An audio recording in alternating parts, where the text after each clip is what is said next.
Hey guys, this is just a little video talking about the bridge guy video and trying to understand what they did to the original versus the enhanced version.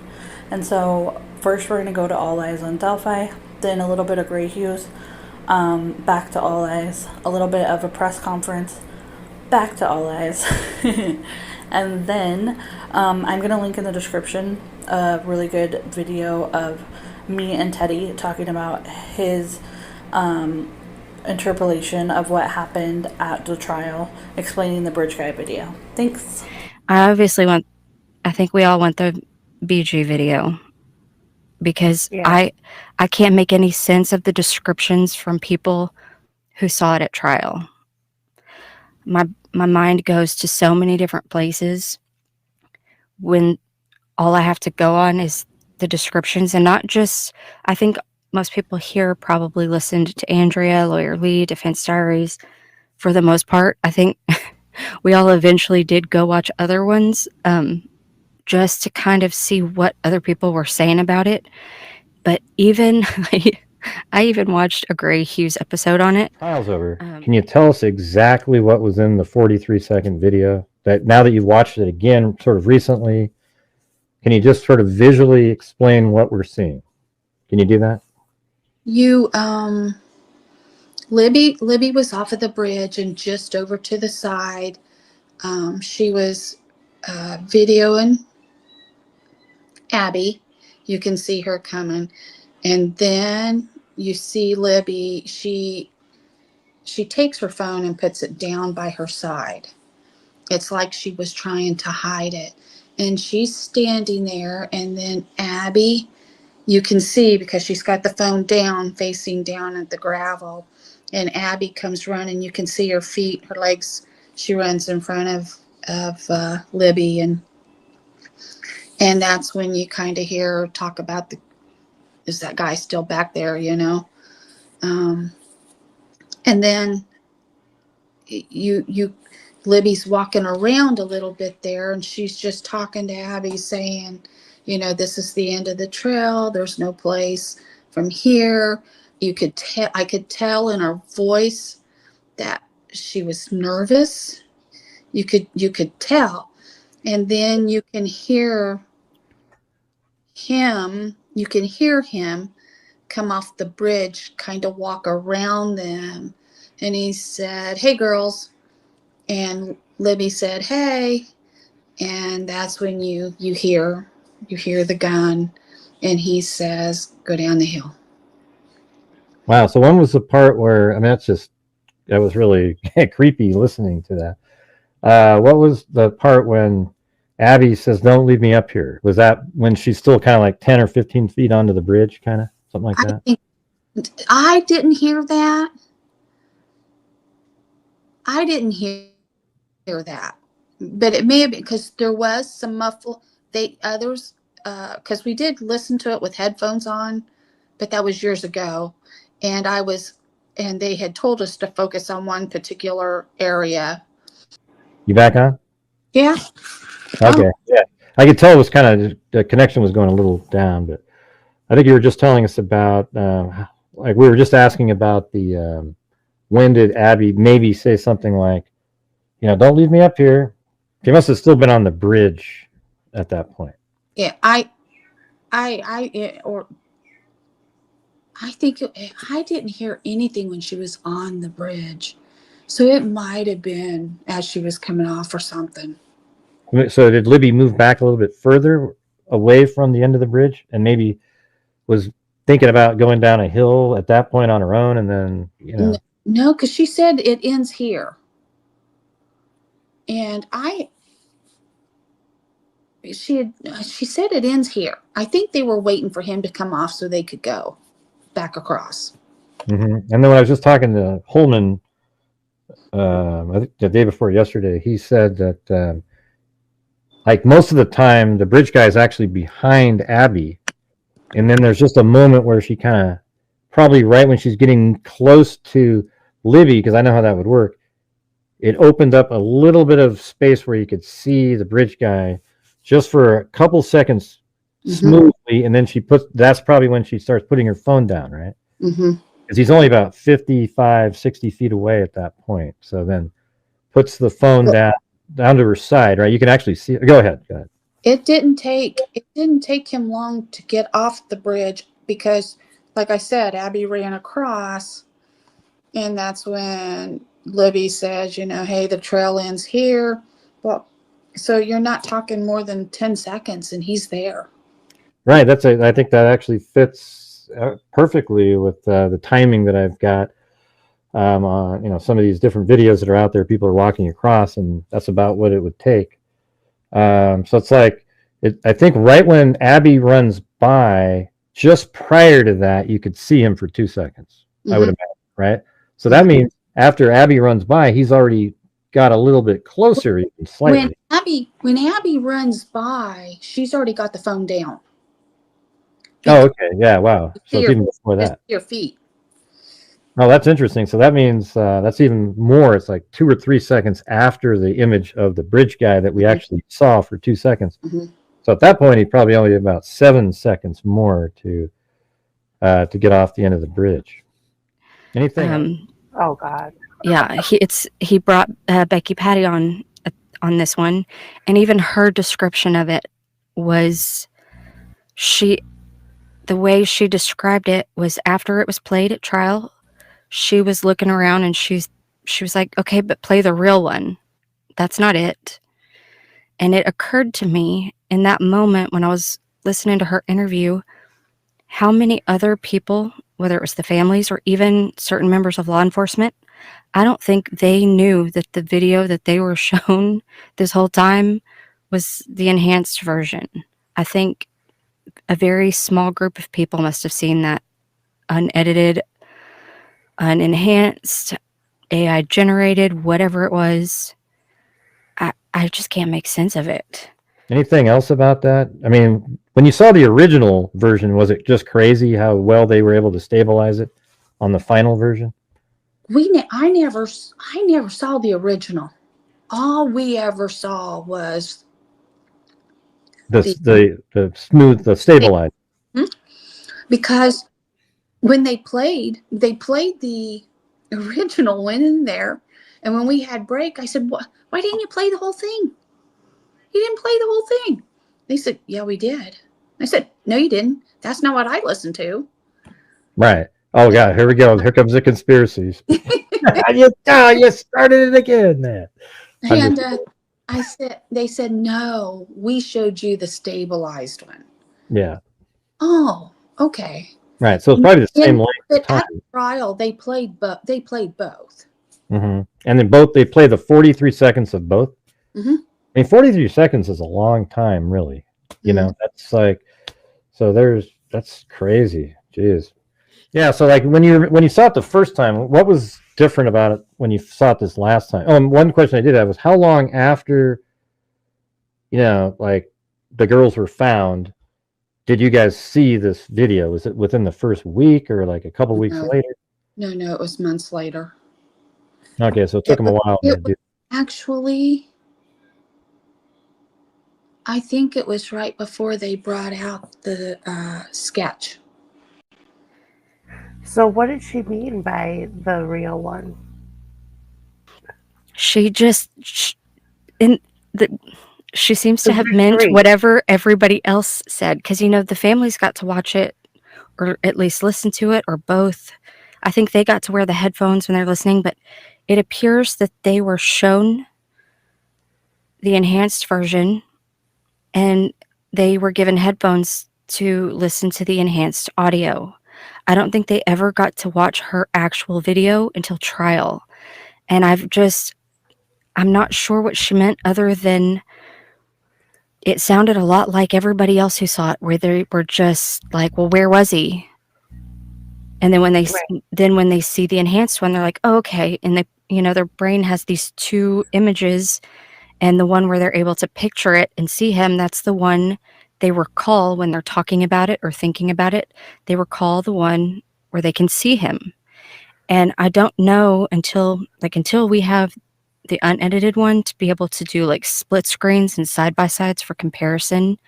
I'm not sure it'll really click even for the people who saw it in person, that it's not just a like it's not just an enhancement, it's a straight up generated interpolation is the best I can, I guess it's my best educated guess, because everybody who saw it, even including, I really did think Gray Hughes was going to turn inside out though when she was describing it, because you could tell that he immediately understood the implications of what she was saying.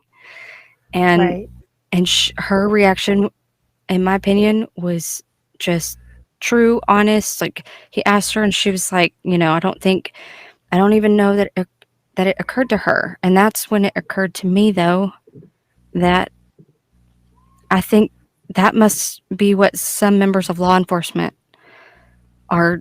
There must be some sort of cognitive dissonance between, oh, maybe I just blinked too fast and just didn't see it. But I've seen the video. They showed me the real one. I'm starting to wonder who all really did see the full, real, unedited, unaltered, unwhatevered before trial. Because I have, Because I feel like I remember them saying like there were 3 versions.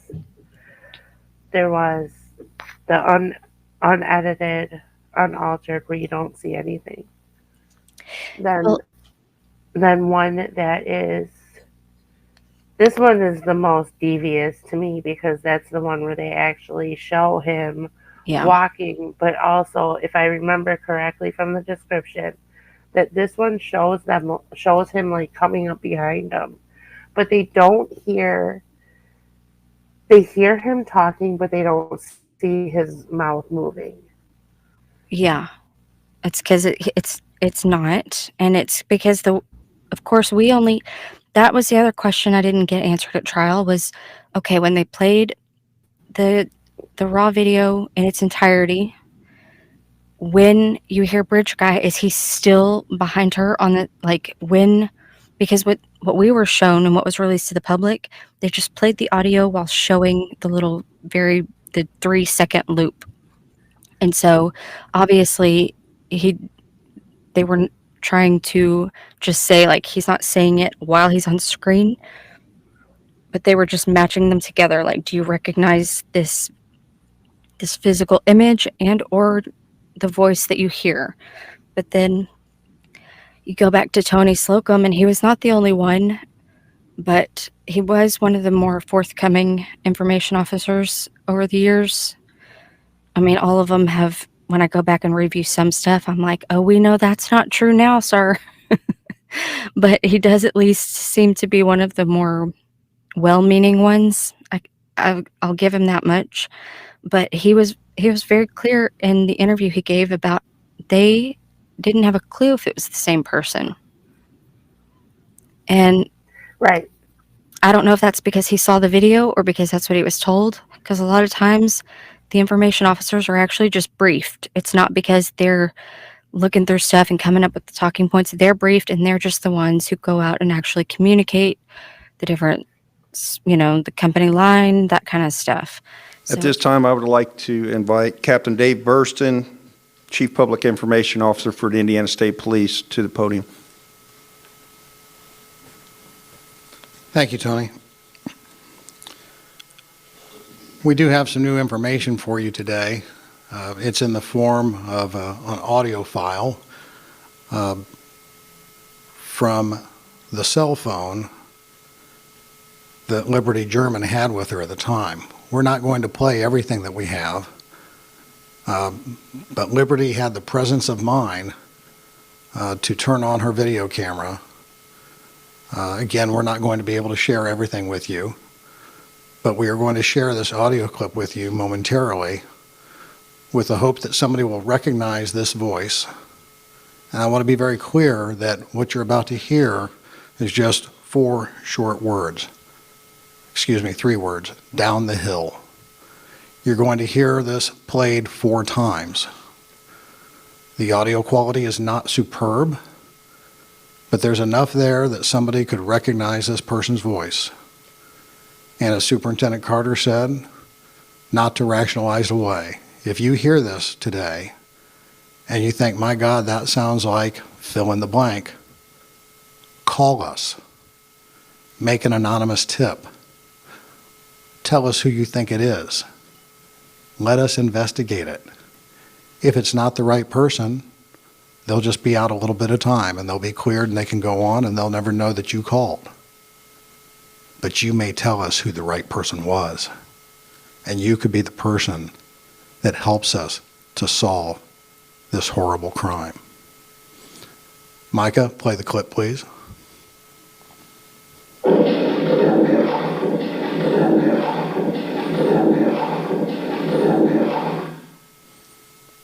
Could you play it one more time?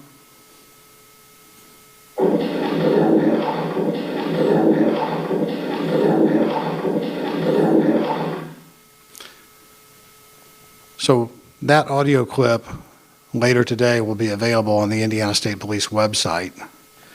You can simply go to our website and add the extension /Delphi.htm. The image that you see there of the suspect, that came from Liberty's phone. I think many of you had speculated that before. We weren't prepared to discuss it at the time. We have more video. We're not releasing it. It's germane to our investigation. And it's important that we spread that person's voice far and wide for somebody that will recognize who that is and will call us and tell us.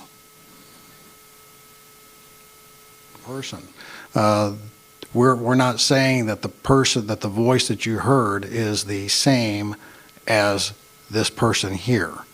This is all very complicated, very involved, and as much as we would like to tell you everything, more importantly, we want to solve the crime. Can you clarify those who you just said that is not the voice of the person? Just clarify that statement. That could be or could not be. So where's the audio from them? So this is The audio is also from Liberty's phone. So again, she had the presence of mind to have the phone on and to capture video as well as audio. Can you talk about how long that video clip is, even if you can't share it? No, I can't. And to be clear, is that a loop that you're playing several times? That is a loop that we played 4 times for purposes for you to hear it. The cell phones were found with one cell phone. Did the suspects leave anything that you can talk about after scene? No, there's nothing I can speak to about the scene investigation and collection of evidence. Did that photo come from one of the girls' cell phones in that recording? Yes, and thank you for asking that, Paris. To clarify, the image that you're looking at here came from Liberty's phone. I guess reconciling, this is believed to be the main suspect, the voice is believed to be a suspect. Can you say you believe that's the voice of that man in that phone? No, I can't say that because we weren't there. We know that voice was captured from her cell phone. We know this image was captured from her cell phone. Keep in mind, all of you are in the television business. What do you see out of the TV?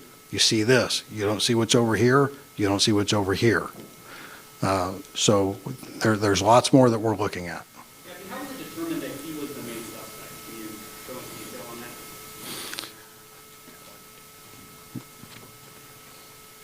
that? As I indicated before, the reason we believe this is a suspect is based on the totality of the evidence that we've gathered thus far. That has led us to believe this is the person that at least participated in the murders of Liberty German and Abigail Williams. The picture that you guys have, as we mentioned before, it seems like it's enhanced, and we talked about that a little bit yesterday. And how enhanced is this picture? Did it come from a Snapchat photo that she had saved? Was he in the background corner? I mean, how far away was he from the picture that she might have just snapped on that bridge? Now, we're not going to release that part of the information, but it did come from her phone, which entails that even though we enhanced it, it's the best we have. That's the image we're giving. And just because you and I do not recognize that photo, there, as indicated earlier, a person that works with what appears to be a male white in that photo might recognize him. Again, a family member might recognize that. Unfortunately, it's the best we have, and that's what we're going to go with at this time. If we decide to go other routes later, we'll let you know. Just to clarify one point here, do you believe that based on the evidence you guys have, that Libby turned her cell phone on and started recording specifically because this person seemed suspicious or was creeping her out in some way? And if so, what's your reaction to a 14-year-old having the presence of mind to do that? This young lady's a hero, there's no doubt. To have enough presence of mind to activate the video system on her cell phone to record what we believe is criminal behavior that is about to occur. As far as the first part of your question, that's something we're going to keep close to the vest as part of our investigation. But there's no doubt in our minds that that young lady is a hero. Along those lines, I know you guys have to keep a lot of it, close to you, but there's a lot of experience up here. Have you guys ever seen anything like some of the details we're seeing with this case? Is this something that you guys have seen parallel with in other areas? Well, unfortunately, when you're in the law enforcement business, there are crimes that occur in this nature. As far as the time frame and different things, in my experience, are unique to my career, but there are a lot of smart people standing behind me that will probably have a different answer. But again, rest assured, we're using our resources to put the person and or persons that murdered Liberty German and Abigail Williams into our jail here in Carroll County. So it's really hard to know if he saw it, but when I was going back through to update the 213 timeline, I was going through the Down the Hill and the Scene of the Crime podcast, both of them, and I forget which one it was that Sergeant Riley was in, but he was talking about how eerie the original video was and how just he was describing it as almost like traumatic to view it. And then you've got Becky Patty being asked about it on Gray Hughes, and she's like, no, I mean, she did say at the very end that Libby sounded nervous, the way she was like in her voice, like I can tell, like if we're out somewhere and my daughter, I can tell when she's either nervous or intimidated or just, like, cause we see someone we haven't seen in a while, you can hear it in your kid's voice, like they're just having a moment. And so I kind of took it as that's what she meant by it. But that was like the extent of it. But then when I went back to rewatch Anna Williams' interviews about it, she was like, oh, they're just kind of girl talking. Like, where are we going to go? And so it is very difficult for me to view this video and the audio as anything more than an investigative tool that they thought they could use to get in the killer's head to make the killers think that they had more on the phone that they weren't going to release. So please come forward and explain yourself. Like, I think they thought they could provoke the person into coming forward to get ahead of it. But that didn't happen. And I don't think it worked because, like, it might have worked if the person on video was the same person as the one heard on audio. Right. But it makes me think even more that it's not, because the things they did might have worked if it was the same person. But it's very... Right, and both of them, they show them with their hands in their pockets. Like, just walking with their hands in their pockets. And, like, everyone's like, you don't ever walk that bridge with your hands in your pockets like that. The other thing I thought was weird was his right leg. Up until trial, I've always been like, is he trying to, like, turn around? Like, he looks like he's rotated, like he was about to step off the platform, and they just kind of, like, rotated him or something. I've never really realized that was a conscious thought I've had until people were describing it at trial. But I wonder about that, too. Have you watched Raffy's content? No, I just recently realized that as a person. I feel like I thought that was a not like ChatGPT, but like a web page until recently. I didn't know that was someone's channel. I think because it wasn't until somebody spelled it out in a chat the other day, I was like, oh, that's like is that the War Lion person? Yes. Okay, yeah. I haven't checked it out yet, but I have recently figured out that that's an actual person / channel. Yeah, so like we've all been saying that picture of Abby. Now a lot of people are going to get so upset about this because so many people insist it's real. But until you can bring me something that wasn't just taken off the internet, Yeah. anything with this case is going to be like, no, Yeah. you know. So he puts the Cheyenne picture like over it, kind of, and their body proportions really do match well. I think somebody might have sent me, because that sounds familiar to a post someone sent me the link to, and I didn't have time to like really look at it, but I did. I think I know what you're talking about though. Was that recent, like in the Yes, last within the last few days. day? Yeah. Okay.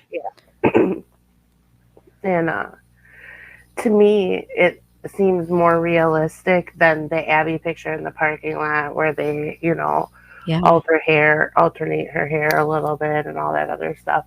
It just seems to fit a lot better. The fact is that so many people resemble these girls, Yeah. and the names are all similar, and Well, even a there's lot of two people of resemble everything. Bridge Guy apparently too. Right. Bridge Guy is everybody. Yeah. That's part of the reason I do want these pictures that everybody else took out there, so we can figure out the timestamps and also get a more accurate record of when these people were interviewed. When did you realize, like the same question I asked Holman, that this was the right person? Was it all the way to trial, or did you think that there were, even before that, just Oh, no. When I heard, when I heard the timeline, really, the timeline, yeah. there, and and it's funny because when they had that, somehow I knew when they put it out that they were asking for the driver Of the vehicle that was vehicle, but they never gave a caller. I knew they were looking. I knew they were looking for a black vehicle. So, but they didn't want to put that out there just in case, So they were So looking. you knew that they were looking for a black vehicle? Somehow I knew. Don't ask me how I knew, but I knew. Uh-oh. How did she know? How did she know before the... Oh, here we go. Oh, my God. A lot of it is I just don't remember, Yeah. I mean, the thing is when you're involved in a case and stuff, you get people hear things in a huge amount of, a massive, 7-year period of time. You might get to hear something from somebody at some point. These other people, they don't get to hear that. So then they're angry when other people get to hear rumors or things that turn out to be true. And then they start accusing, turn it into a conspiracy, So you think you knew that they were looking for a black vehicle. Interestingly, though, they didn't have a clue who the person was. They wanted to, the thing is they had so many questions. That's what I always tell people is they had, who was the driver of the vehicle that was parked at the abandoned CPS building? Who was the person that Bree and her friends saw? Who was the person that Betsy Blair saw? And who was the person in Libby's video? And then I always ignore the bullet and Sarah Carbaugh, if you can believe that. That's exactly what the jury said. I always left out of my story. You already know it's Bridge Guy by the time he's at the end of the bridge, and therefore he is the killer at that point because he's the guy that took him down the hill. But even Sarah Carbaugh, even if her story changed, muddy, bloody, whatever, the point is she saw someone. She did. She says she saw somebody, but it might be the jury decided to remove her. Right, because that was a very combative